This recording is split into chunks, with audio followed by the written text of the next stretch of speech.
Hello everyone, welcome back to your channel UGC NET commerce Gyan Guru. आज हम banking and insurance के important topics में से फंक्शन ऑफ कमर्शियल बैंक्स पढ़ने वाले हैं। तो फंक्शन ऑफ कमर्शियल बैंक हम दो कैटेगरीज में डिवाइड कर सकते हैं। First primary and then secondary. Under primary we have accepting deposits, loan and advances, payment and settlement system. One by one पढ़ते हैं क्या होते हैं। First is accepting deposit. Bank को अथॉरिटी होती है कि वो पैसे एक्सेप्ट कर सकता है in form of deposit general public से, एंड देन लोन प्रोवाइड कराते हैं बैंक्स। ठीक है। तो अगर हम डिपॉजिट की बात करें, टू कैटेगरीज में डिवाइड कर सकते हैं हम डिपॉजिट को। First is demand deposit and second is time deposit. तो डिमांड डिपॉजिट में क्या होता है, कस्टमर कभी भी डिमांड कर सकता है अपने पैसे। ठीक है। टाइम डिपॉजिट में क्या होता है, कुछ टाइम की पीरियड, कुछ टाइम के लिए जो पैसे हैं कस्टमर के वो ब्लॉक्ड हो जाते हैं। तो वन बाय वन समझते हैं। डिमांड डिपॉजिट में फर्दर दो तरह के अकाउंट इंक्लूड होते हैं। First is current account and then saving account. Current account businessman companies prefer करती हैं for their day to day transaction, क्योंकि यहाँ पे अनलिमिटेड कैश विड्रॉल वो कर सकते हैं। ठीक है। सेविंग अकाउंट इंडिविजुअल्स और एनपीओज के लिए होता है। बेसिकली जो लोग मनी सेव करना चाहते हैं वो सेविंग अकाउंट प्रेफर करते हैं। ठीक है। लेकिन यहाँ पे कुछ रिस्ट्रिक्शन होती है कैश विड्रॉल की। ठीक है। नेक्स्ट है टाइम डिपॉजिट, जिसमें fix deposit and recurring deposit आते हैं। फिक्स डिपॉजिट क्या होता है कि जो पर्सन कुछ अमाउंट ऑफ फंड इन्वेस्ट करते हैं for a longer period of time, से 1 ईयर 5 ईयर्स। ठीक है। और ये वाला पैसा वो निकाल नहीं सकते, और अगर वो निकालते हैं तो पेनल्टी लगती है। अदरवाइज अगर वो नहीं निकालते, पूरे टेन्योर में रखते हैं, तो फिर उसके ऊपर उन्हें हाई इंटरेस्ट रेट मिलता है। Last recurring deposit. तो ये deposit account usually salary class people लोग प्रेफर करते हैं रिकरिंग डिपॉजिट, जिसमें से वो अपने सैलरी का कुछ पोर्शन ऑफ मनी वो रिकरिंग डिपॉजिट में मंथली सबमिट करते हैं। तो वो हो गया recurring deposit. Next loan and advances. Different types के लोन एंड एडवांसेस हम इसमें पढ़ेंगे। फर्स्ट होता है ओवरड्राफ्ट फैसिलिटी। तो इसमें फॉर एग्जांपल अगर कोई बिजनेसमैन है, उसको 1 लाख की ट्रांजेक्शन करनी है, लेकिन उसके अकाउंट में सिर्फ 70,000 है। तो इस केस में क्या होगा, 30,000 एडिशनल बैंक प्रोवाइड करेगी बिजनेसमैन को और ट्रांजेक्शन कंप्लीट करेगी। और जो ये 30,000 है एज अ लोन की तरह ट्रीट होगा, उसी को हम ओवरड्राफ्ट फैसिलिटी बोलते हैं। आई होप ये क्लियर हो गया होगा। Second cash credit. ठीक है। कैश क्रेडिट क्या होता है, जो कस्टमर्स होते हैं वो लोन, कस्टमर को लोन दिया जाता है। ठीक है। Against securities up to a certain limit, और जितना वो पैसे निकालते हैं उसी के ऊपर उनको इंटरेस्ट पे करना पड़ता है। तो बिजनेसेस कैश क्रेडिट भी रखते हैं for their working capital needs के लिए, बिजनेसेस की वर्किंग कैपिटल नीड्स के लिए।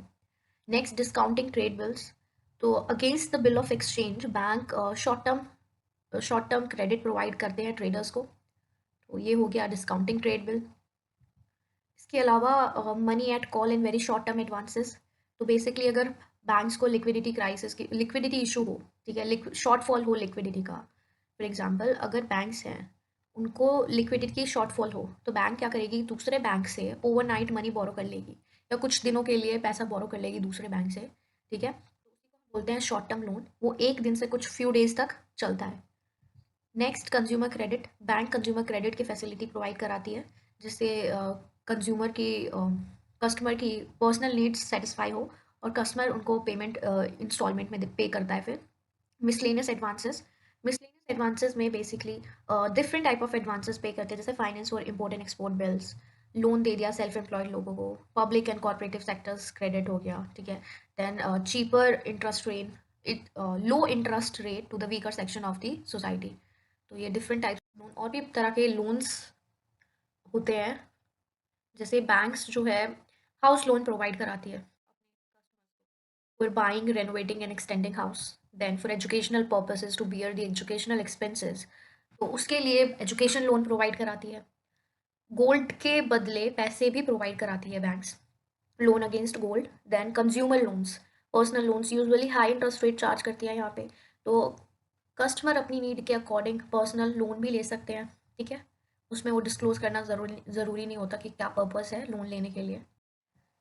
Next payment and settlement system. तो आरबीआई रेगुलेट करती है payment and settlement system act 2007 के अकॉर्डिंग, जिसमें वो क्लियरिंग फैसिलिटीज़ प्रोवाइड कराती है टू देयर मेंबर बैंक। तो बेसिकली बैंक दो तरीके से पेमेंट कराती है, पेपर बेस्ड पेमेंट जैसे चेक, कैश, डिमांड ड्राफ्ट, और दूसरा थ्रू इलेक्ट्रॉनिक मीन्स, इलेक्ट्रॉनिक, उसमें थ्रू इलेक्ट्रॉनिक पेमेंट होती है। सेकेंडरी फंक्शन, दो तरह के सेकेंडरी फंक्शन होते हैं, वन इज एजेंसी सर्विसेज और second is general utility services. One by one अब डिस्कस करेंगे agency banks as a agency services कौन कौन सी सर्विसेज प्रोवाइड करता है। ठीक है, तो फर्स्ट एजेंसी सर्विसेज में जैसे payment and collecting services. Bank क्या है, एक इंटरमीडियरी है फाइनेंशियल सिस्टम में जो कस्टमर की वेरियस ट्रांजेक्शन को हैंडल करता है। ठीक है, जैसे कलेक्टिंग पेमेंट्स, पेमेंट्स को कलेक्ट करता है, इलेक्ट्रॉनिक पेमेंट्स करता है। इलेक्ट्रॉनिक पेमेंट करने से क्या क्या फ़ायदे होते हैं कि एक तो टाइम कम लगता है, दूसरा एरर होने के चांसेस ना के बराबर होते हैं, तीसरा पेमेंट एफिशिएंटली एग्जीक्यूट हो जाती है। टेक्नोलॉजी बहुत इंपॉर्टेंट रोल प्ले करती है पेमेंट एंड कलेक्शन सर्विसेज में।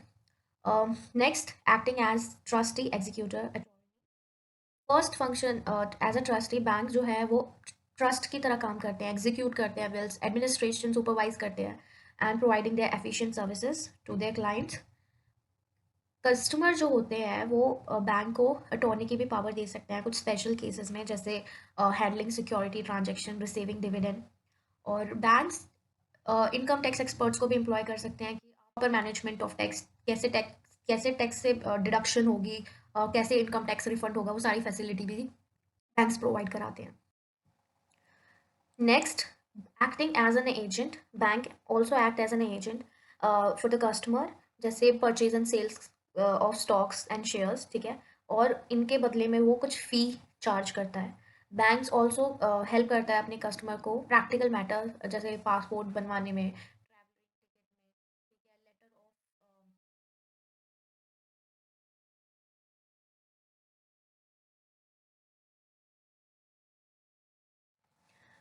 Banks apart from agency and service utility, banks बहुत सारी फाइनेंशियल सर्विसेज प्रोवाइड कराता है।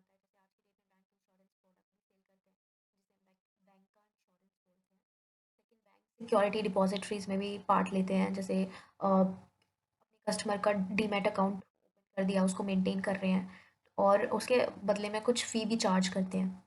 बैंक्स म्यूचुअल प्रोडक्ट्स भी, म्यूचुअल फंड प्रोडक्ट भी सेल करते हैं और इन्वेस्टमेंट एडवाइस भी देते हैं अपने क्लाइंट्स को, कहाँ इन्वेस्ट करना चाहिए, कैसे इन्वेस्ट करना चाहिए। बैंक्स अपने वेल्दी कस्टमर के लिए wealth management and investment advice भी प्रोवाइड कराते हैं, जिससे उनका मनी प्रॉपर मैनेजमेंट रहे, प्रॉपर यूटिलाइजेशन ऑफ मनी हो और ज़्यादा रिटर्न मिले उन्हें। ठीक है, lastly merchant banking, banks financial activities में भी इन्वॉल्व होते हैं, जैसे न्यू इशू को मैनेज करना या एडवाइस करना कॉर्पोरेट्स को कि कहाँ से फंड रेज करा जाए, सिंडिकेटिंग, प्रोवाइडिंग एंड सिंडिकेटिंग क्रेडिट। तो बहुत सारी फैसिलिटीज़ प्रोवाइड कराते हैं बैंक्स। आज की डेट में सिर्फ accepting deposit and providing loan तक ही सीमित नहीं है, बहुत सारे एडिशनल फंक्शन बैंक्स परफॉर्म करती है।